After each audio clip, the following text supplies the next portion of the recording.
You want it on ice or just in a can? It's left, I don't think.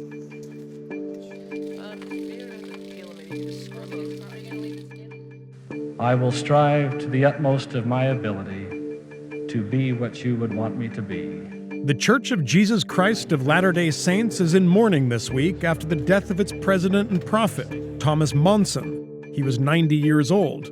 Monson oversaw the church during a decade of major change. He lowered the minimum age of female missionaries, contributing to a dramatic rise in the number of Mormon missionaries worldwide, and threw open the church's long secretive archives to scholars. But Monson was also a traditionalist. He refused to let women become priests and excluded LGBT families to the point where many began seeking a community of their own.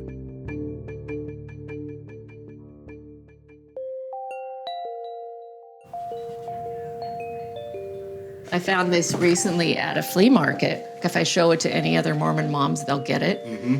It's this idea that motherhood, you're like pedestalized as a woman in the church in your role as a wife and mother.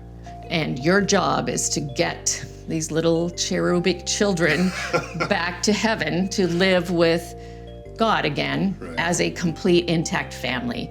As a wife, mother, and lifelong Mormon, Diane Oviatt knows about life on a pedestal.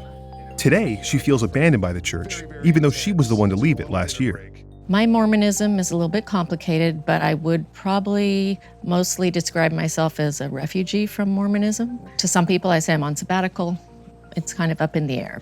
You don't leave Mormonism easily. And when you have Orthodox family members, there is shunning that happens. Turning away from the Mormon church isn't just leaving a religion, it's leaving a way of life. Her 3 children are now grown, but Diane says that for years, she questioned aspects of her faith. The saying goes, you keep putting things on the shelf, and then for those of us who've transitioned out, it's because our shelf broke. And that's, for you, this shelf got heavier and heavier and then split. What really crashed my shelf was my son coming out as gay in 2007. You want it on ice or just in a can? Ross Oviatt came out to his mother in his family's kitchen one night after his senior year in high school. He left the church a year later. Harboring a secret like that is just so toxic, and it just eats away at your soul. It's not an experience I would never, want to repeat. I'll never forget what you said to me at the table that night. Like, he just looked at me and he said, I want to go on a mission and I want to get married in the temple. And he just saw this huge roadblock when he came out. Like, now what do I do? What Diane did was become an activist, co-founding a support group for mothers of LGBT Mormon youth called Mama Dragons.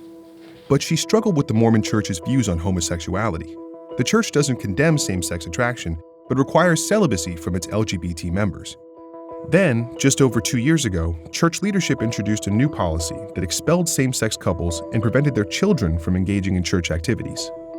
For Diane, it was the last straw. I kind of had this stubborn moment where I'm like, damn it, this is my church too, and you're not pushing me out with this bigoted bullshit. I just felt like I'm going to stay and I'm going to fight. And then exactly a year later, November of 2016, I almost had this like personal revelation where it was like, this isn't changing. This thing didn't go away. And I just thought, this is here to stay. This is my church. Thank you so much for being here, everybody. I want to give just all of you applause just for being here. In a small church in Northern California, Diane and her husband Tom are confronting their crisis of faith. But they didn't come here to worship. They're attending a workshop for Mormons looking for a new tribe. And I'm lost in many ways. That's why I'm here. I'm here just to feel your vibe. I'm here just to feel the non-judgmentalness of y'all and to find my people. They came here because doubt has affected their relationships, because of the string of funerals for gay children in their Mormon communities. The mamas in Utah go to funerals, and it's devastating. And we've worked so hard to get people in Salt Lake to listen, and they won't. Church leaders say they sympathize with families who have lost loved ones to suicide, but the Mormon Church doesn't publish numbers on how many people leave the faith, nor how many of its young people have killed themselves. The anecdotes come from people like Diane, who say the church is ignoring a crisis among its youth. Guiding the group is John Dehlin. He's a sixth-generation Mormon who was excommunicated more than 2 years ago. Dehlin has a doctorate in psychology and helps others who are considering leaving the faith. Our job is to help you look within, not what you've been conditioned to think, but what inside of you feels and seems true. Hello, everyone, and welcome to another edition of Mormon Stories Podcast. I'm your host, John Dehlin. It's November 16th, 2017. John Dehlin's journey out of the church began over a decade ago when he started asking questions about Mormonism on his podcast, Mormon Stories. He interviews Mormons grappling with their faith. In February of 2015, the church excommunicated Dehlin, accusing him of using his platform to renounce Mormon theology and lead others away from the church. Dehlin says he was targeted because of his public advocacy on behalf of LGBT Mormons.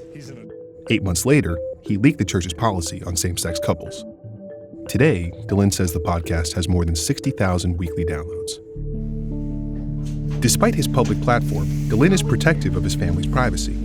He declined to be interviewed at his own home. Hey, sweet mom, I love you. How are you? He agreed to meet at his mother's retirement complex. What was the excommunication like on you? What was it like on your family? It was a nightmare. Think about Mormonism as like a tribe. The elders in the community, your family, your friends, your neighbors, it's just all like one huge family. And it's like being cut off from the people you love most. The Mormon Church declined multiple requests for interviews. They also declined to respond to a list of questions sent to them about teen suicides among LGBT Mormons or the excommunication of John Dehlin. We've got a long way to go. But, it's not as bad as it was 20 years ago. And like you said, wait 20 more years and 20 more years, and you can guarantee that we'll have, gay and lesbian Mormons singing in the Mormon Tabernacle Choir. Well, let me say that there already are gay and lesbian Mormons singing in the Mormon Tabernacle Choir, but they'll be out and married and happy singing in the Mormon Tabernacle Choir. It'll come. You just have to wait about 20 to 30 years.